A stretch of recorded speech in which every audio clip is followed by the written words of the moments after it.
Okay, and welcome to another video. This time looking at an energy question for technological studies, and we've got a situation here with a ball that sits on top of a static shelf. So at its maximum height it's got full potential energy, but we know later on that it's going to fall from the shelf and it's going to eventually hit the floor. So we've got position A and position B. Position A has got maximum potential and position B has got maximum velocity. Okay, let's see what we can do with this question. First part is calculate, showing all working units, the potential energy of the ball. Well, we know that we've got a mass, and that is 0.7 kilograms, and we know that we've got a height, and that is 10 meters. We're asked to find the potential energy, so the first thing we write down is the formula. Energy potential is equal to mgh. Now g here is a constant and it's gravity, and that is equal to 9.81. So the first thing we put in is the mass, 0.7 kilograms. Then we put in gravity, 9.81, and then finally we put in the height, 10 meters. Now it's time to get the calculator out.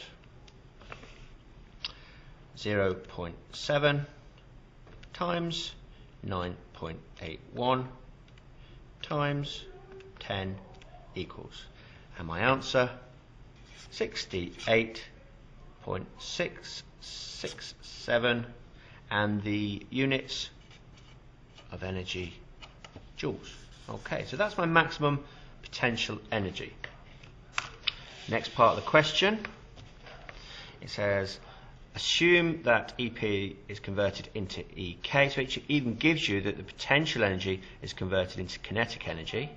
So when we looked at the original picture, we saw maximum potential energy, maximum kinetic energy, zero potential energy, zero kinetic energy. So let's have a look at converting these. We know that the formula for kinetic energy is energy kinetic is equal to half the mass times the velocity squared. We know the energy kinetic is equal to energy potential, so 68.67 joules is equal to half the mass, which we know to be 0.7 kilograms, times, in this case the unknown is the velocity squared. Okay, so I've got the formula.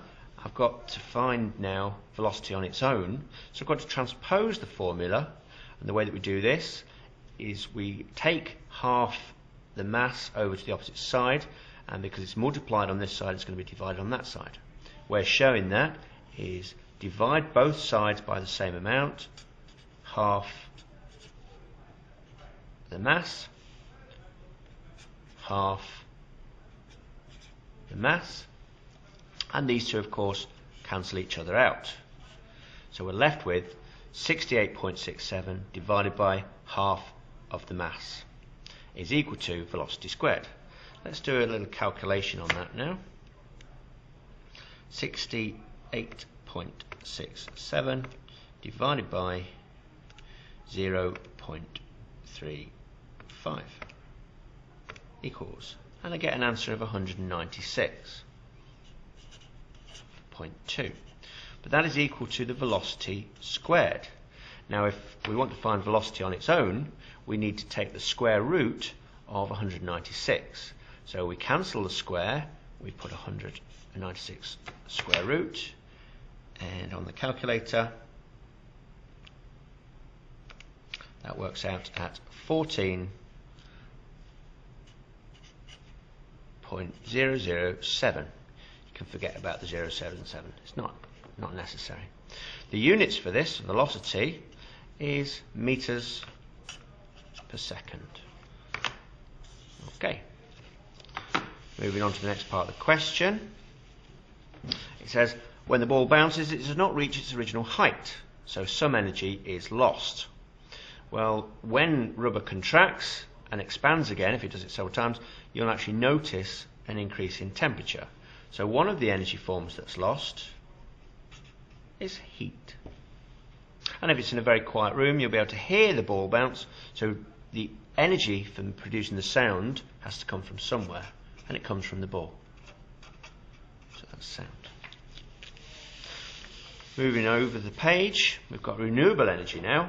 It can be generated from a number of different sources. State 1 disadvantages for using both these types. So tidal energy, if you know, is when the sea rises and falls again. However, it does it about once every 6.5 hours, but there's 2 times when it doesn't actually rise or fall, and that's at peak high tide and peak low tide. So we can say that at high and low tides there is no movement of water. And the next is wave energy.